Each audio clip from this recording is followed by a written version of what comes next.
Daniela Rosales is sitting in a setting garden. She looks at the ordinary side of flower and can hear people beyond the garden walls, walking and talking in Barranquilla. She looks straight into my eyes, her voice cracking slightly as she tells me the number she wants me to remember, 43,200. By her own estimate, 43,200 is the number of times she was raped after falling into the hands of human traffickers.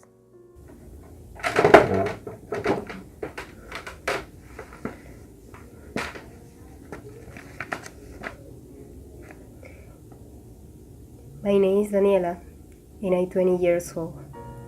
I was raped 43,200 times.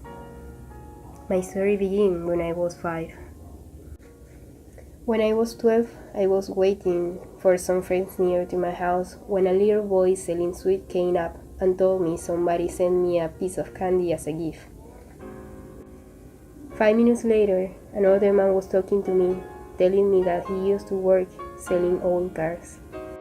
The initial awkwardness disappeared as soon as the man started telling her that he was also abused as a boy. He was also very affectionate and quite a gentleman, she says. They exchanged phone numbers, and when he called a week later, Daniela says she got excited. He asked her to go on a trip to nearby Cartagena with him. When I saw the car, I couldn't believe it, and I was very impressed by such a big car, and it was exciting for me. And he asked me to get in the car to go places. The following day, I left with him. I lived with him for 3 months, during which he treated me very well. He loved me, he bought me clothes, gave me attention, bought me shoes, flowers, chocolates. Everything was beautiful. She stays up to 30 men a day, 7 days a week, for the best part of 4 years. 43,200. Days later, he started telling me everything I had to do, the positions, how much I need to charge, the things I had to do with the client and for how long, how I was to treat them and how I had to talk to them so that they would give me more money.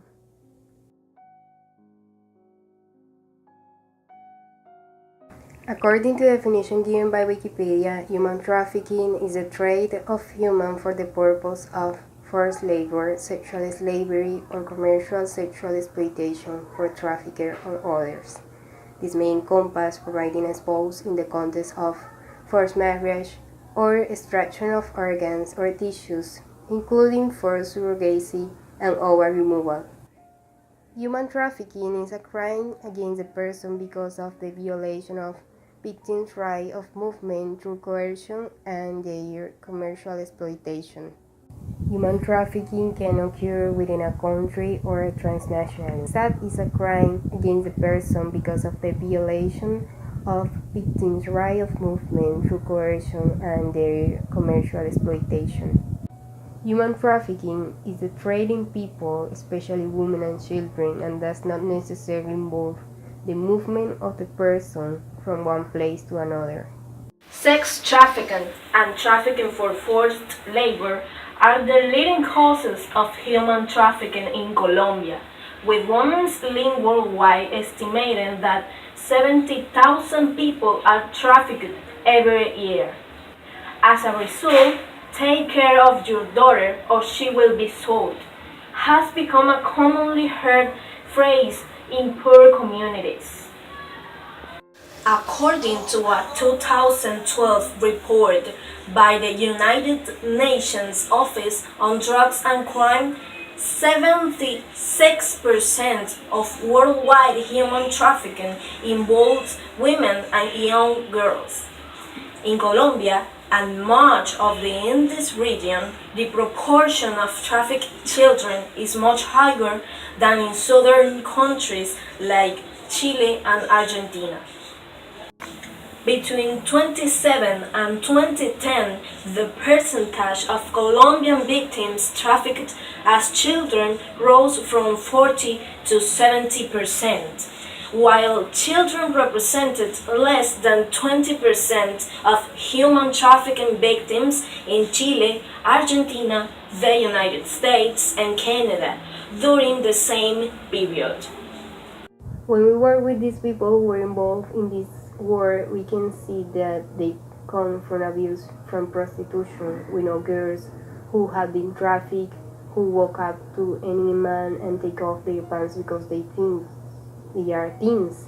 They don't know the value of their life and don't understand that they are human beings.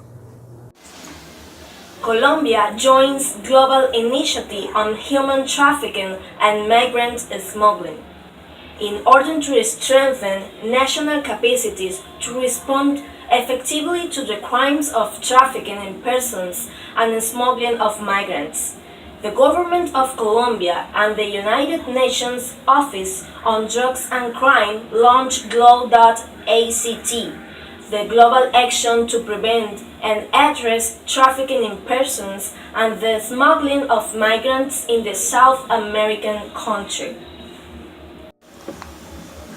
Over the next 3 years, glo.act, the global action to prevent and address trafficking in persons and the smuggling of migrants in the South American country, will implement activities in the areas of assistance and protection to victims and vulnerable people, as well as in prevention, investigation, and prosecution of the two offenses of trafficking and smuggling.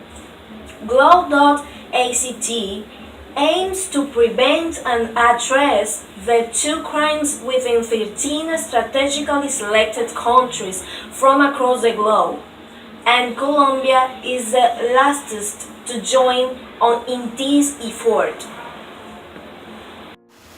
During the launch, Mauricio González, Director of Multilateral Political Affairs of the Ministry of Foreign Affairs, reiterated the unwavering commitment of the Colombian government to address these crimes, which have resulted in many human rights violations. Mr. González emphasized that it is important to strengthen the capacities of countries through an integral approach, and glo.act was an example of such an approach.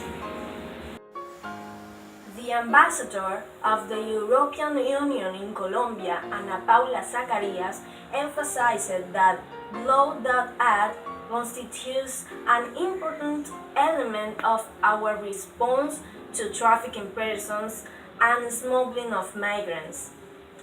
They know that it is difficult, but they are also proud to be supporting 13 beneficiary countries, including Colombia, to address the common challenge that they as an international community face. Ana Paula Zacarias, the ambassador of the European Union in Colombia, emphasized that glo.act constitutes an important element in our response to TIP and SOM. Days later, he started telling me everything I had to do, the positions, how much I need to charge, the things I had to do with the client and for how long, how I was to treat them and how I had to talk to them so that they would give me more money.